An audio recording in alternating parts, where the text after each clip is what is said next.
Hi, I'm Miss Cindy, and this is my beautiful dog, Miss Mari, and we're going to read poems to you by Jack Prelutsky from the book The Sheriff of Rottenshot. Saucy Little Ocelot.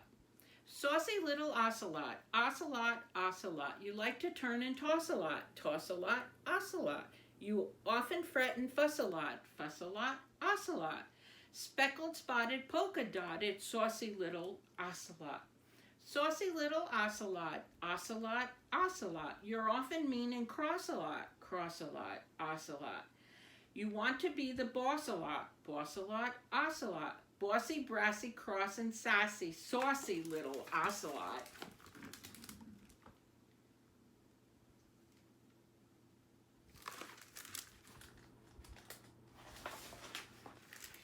The ghostly grocer of Grumble Grove.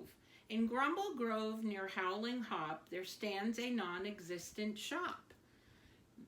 Within it sits, beside his stove, the ghostly grocer of Grumble Grove.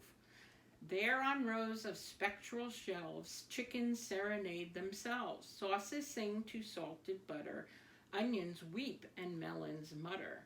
Cornflakes flutter, float on air, and loaves of bread that are not there. Thin spaghettis softly scream, and curdle quarts of quiet cream. Phantom figs and lettuce specters dance with cans of fragrant nectars. Sardines saunter down their aisle, tomatoes march in single file. A cauliflower poltergeist juggles apples thinly sliced. A sausage skips on ghostly legs as raisins romp on hard-boiled eggs.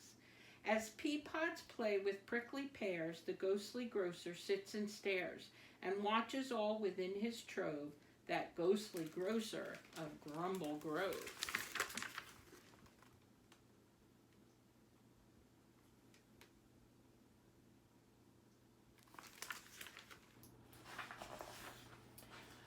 Huffer and Cuffer. Huffer, a giant ungainly gruff, encountered a giant called Cuffer.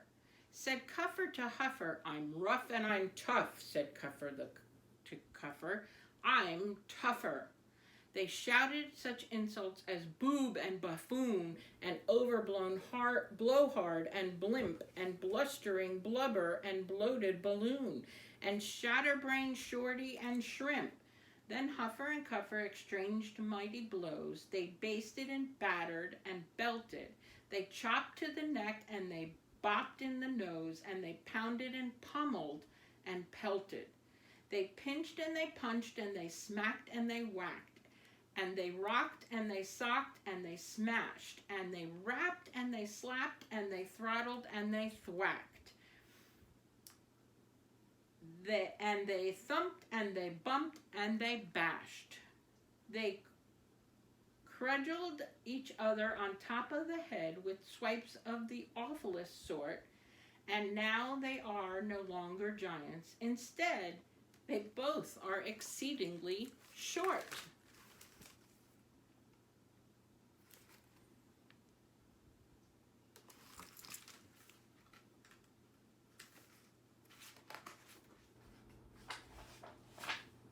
The Seven Sneezes of Cecil Sned. This is the saga of Cecil Sned, whose eyes were blue, whose nose was red, who was seized one day with a sneezing fit. This is what happened because of it. The first time Cecil sneezed and coughed, the sounds were indistinct and soft. But as he sneezed and sneezed some more, each sneeze eclipsed the sneeze before. The second sneeze of Cecil Sned roused Cecil's family out of bed. The third time Cecil sneezed that day, his next-door neighbors moved away. He tried to hold his sneezes back. Alas, he couldn't. Whoa, alack! And Cecil's fourth, with awesome force, dislodged a policeman from his horse. His fifth produced a gusty breeze that stripped the leaves from scores of trees. And Cecil sneezing, number 6, reduced those trees to twigs and sticks. At length there came that moment of dread, the seventh sneeze of Cecil Sned. Though hapless Cecil truly tried, he could not keep the sneezes inside.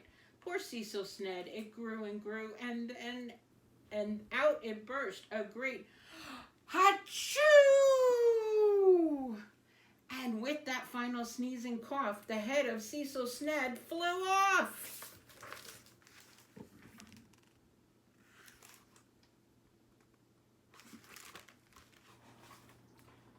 One last picture and we'll say goodbye for now.